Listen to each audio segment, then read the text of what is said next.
Bonjour, après l'Empire byzantin, nous nous intéressons au deuxième empire chrétien, l'empire de Charlemagne, l'empire carolingien. Alors, d'abord sur cette carte, si nous regardons un petit peu, quelles sont les régions conquises par Charlemagne? On se rend compte que Charlemagne, sur cette carte, lorsqu'il est roi, lorsqu'il devient roi, en 768, roi des Francs, il possède tous les territoires qui sont ici en violet foncé. Il est le fils de Pépin le Bref, qui lui-même était roi des Francs. Et il a un frère, Carloman. Donc Charlemagne et Carloman se partagent d'abord ce territoire.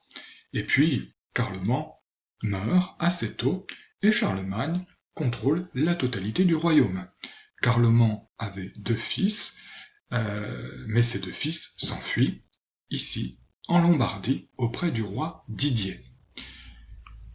Charlemagne se méfie de ses neveux, des 2 fils de Carloman, parce qu'ils pourraient être rois. Ils ont le droit.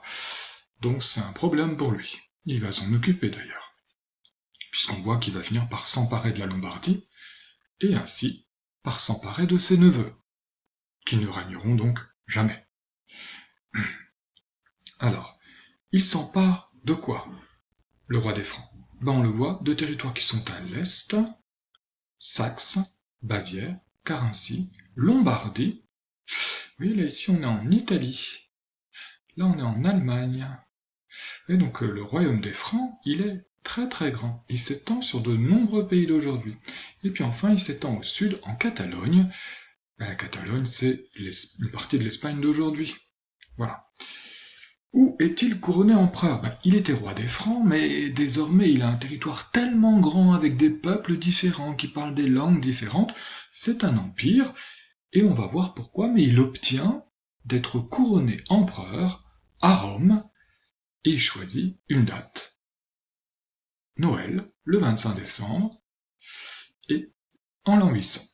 C'est une année facile à retenir. Alors justement, vous voyez, c'est bien le jour de la nativité, de la naissance de Jésus-Christ, le 25 décembre. C'est ce qu'on fête à Noël.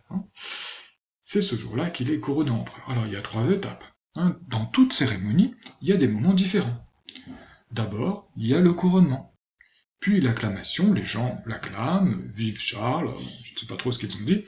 Et puis enfin, on lui met de l'huile sainte. 3e étape. Cette 3e étape, on l'a déjà rencontrée. Nous avons déjà rencontré des rois qui se faisaient appliquer sur leur corps une huile sainte. C'étaient les rois de France, après Charlemagne. Ces rois de France, vous vous souvenez, se font sacrer à Reims. Et grâce à cette huile sainte qu'ils reçoivent sur le corps, ils deviennent les représentants de Dieu sur terre, c'est-à-dire ils deviennent des gens respectés par leurs sujets, par les habitants de leur royaume.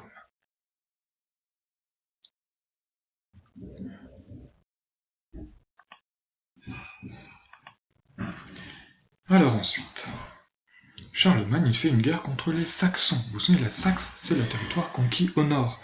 Pourquoi peut-on dire qu'il a défendu l'Église avec un E majuscule et le pape avec ce document 5? Bon, si on regarde bien l'Église avec un majuscule, on l'a déjà vu, c'est l'ensemble des chrétiens. Qu'est-ce qu'on apprend sur les Saxons? Pourquoi leur a-t-il fait la guerre? On apprend que les Saxons, vous voyez, c'est dit 2 fois. Ils ont une religion bizarre, ils font le culte des démons, ils honorent des démons. Bizarre. Des démons, des diables, c'est bizarre d'adorer ça.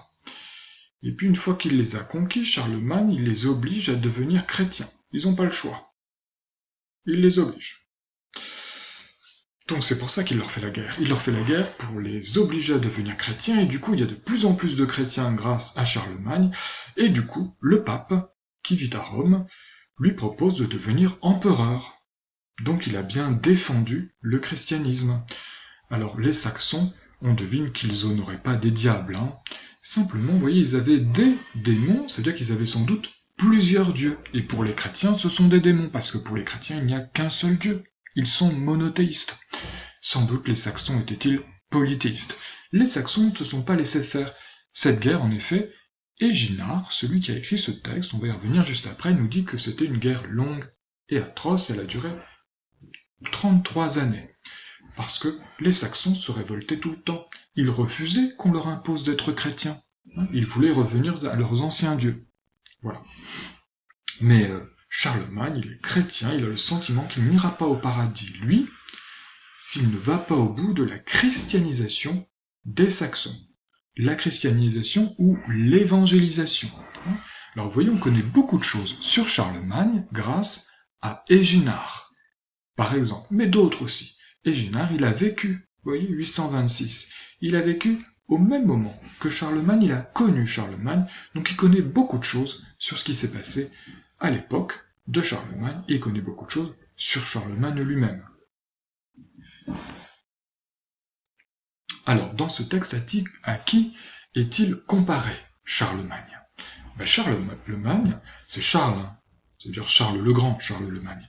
Eh bien, il est comparé à un empereur Auguste. Auguste, c'est le premier empereur romain dans l'Antiquité.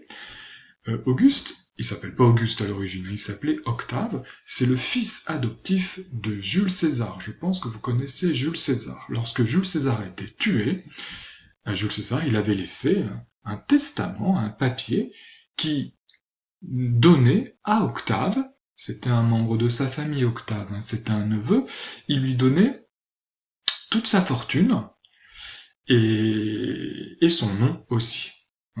Donc du coup, Octave est devenu le successeur de Jules César, il a pris une armée, il a poursuivi les assassins de son père adoptif, et puis ensuite, il a pris le contrôle de Rome et il est devenu le premier empereur romain. Et c'est l'empereur romain qui est le plus respecté, celui qui était moralement le mieux accepté et le plus admiré. Donc c'est pour ça qu'ici Charlemagne est comparé à Auguste, comme si Charlemagne était à nouveau un premier empereur. Il faisait comme Auguste, il réinstaurait un nouvel empire, il réinstaurait un empire romain, comme l'Antiquité.